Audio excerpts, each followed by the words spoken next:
You know, the whole no-code movement came with this incredible promise, right? The idea that absolutely anyone could become a software builder. And hey, it delivered.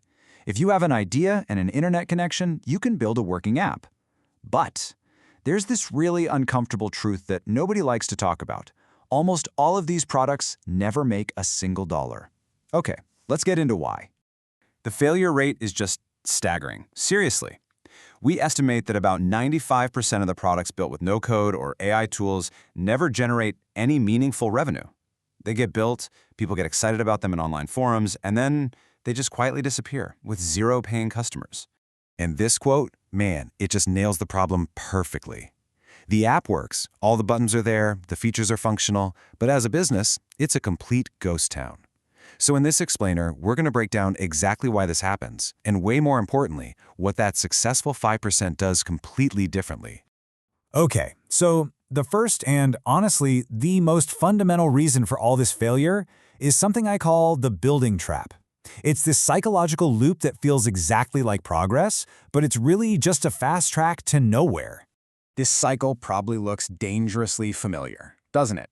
You find these amazing new tools. You whip up something that looks cool in just a few hours. You show it to your friends, and they're like, wow, that's amazing. You post it online, you get some likes, and you feel that rush of validation. So what do?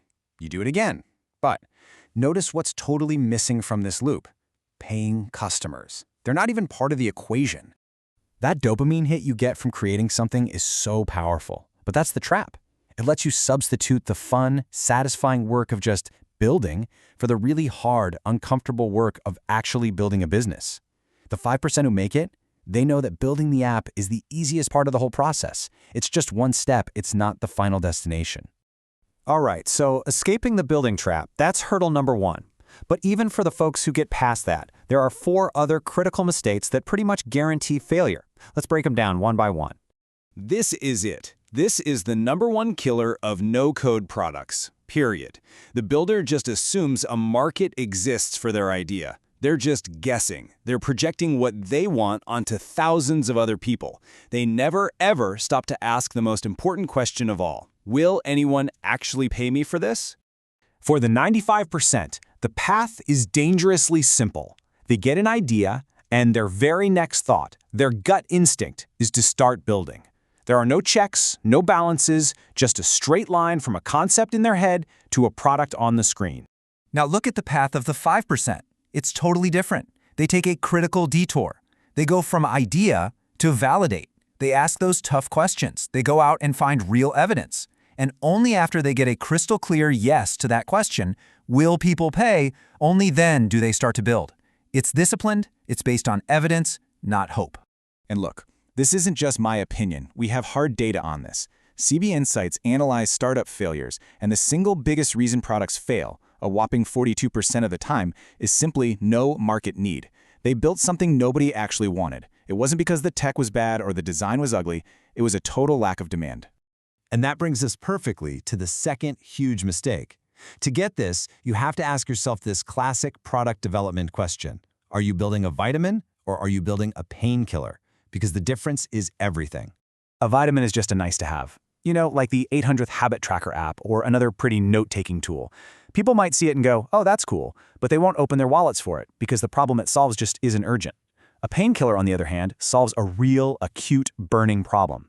People will gladly pay for a compliance tracker or a client approval portal because the pain of not having it is real. The 95% build vitamins. The 5% build painkillers. Mistake number 3 is captured perfectly by this little metaphor.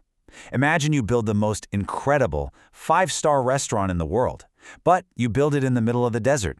Great product, right? But if nobody knows it exists and you have no way to reach them, you're going to fail. That's a failure of your go-to-market strategy.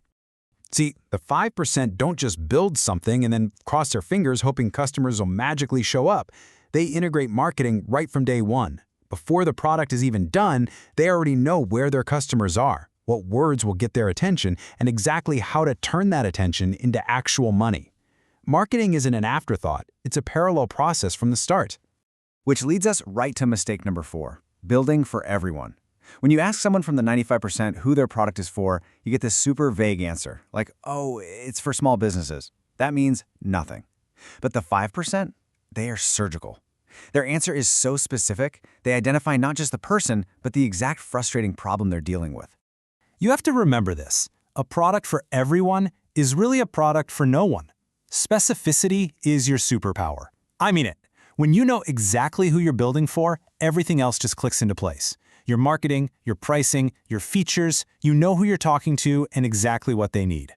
And the final mistake. It's the "we'll figure out how to make money later" fallacy. It's a shockingly common plan. The idea is, step 1, build. Step 2, question mark. Step 3, failure. Later almost never comes. You just can't bolt a business model onto a product as an afterthought and expect it to work. So we've gone through the 5 big reasons things go wrong. Now, let's flip it. Across all of these mistakes, a really clear pattern of success starts to show up. Let's look at what the 5% are consistently doing right. This checklist really illustrates the fundamental difference in thinking. The 95% are app builders. They're obsessed with the tech. But the 5% are business builders. They validate first. They build painkillers. They have a go-to-market plan. They target a specific audience. And they have a revenue model defined from day one. It is a complete mindset shift. So how do you actually do this? How do you implement this new mindset? Well, the 5% use an end-to-end approach that takes care of all 5 of these failure points inside a single integrated system. Instead of treating all these things as separate, disconnected chores, they just follow a simple, logical 4-stage framework. First, you validate the idea. Then, you build the app. Then, you generate the marketing for it. And finally, you go out and acquire customers. It's all one continuous flow. And this isn't just some theory. This is actually where the whole industry is going, integrating this entire business-building system onto a single platform. It's being designed for founders who want to build real software businesses, not just another hobby project. So if any of this is resonating with you, there are 3 really clear ways to see this whole approach in action. You can watch a complete guide that breaks it all down. You can join a free live workshop to see it demonstrated. Or you can just start a free trial and play around with the platform yourself. So I'll leave you with one final thought. If you've ever built a no-code product that just didn't go anywhere, I want you to look back at these 5 reasons. Was it the building trap? Did you skip validation? Were you building a vitamin instead of a painkiller? Be honest with yourself about which one was the real problem, because understanding that is the absolute first step to joining the 5%.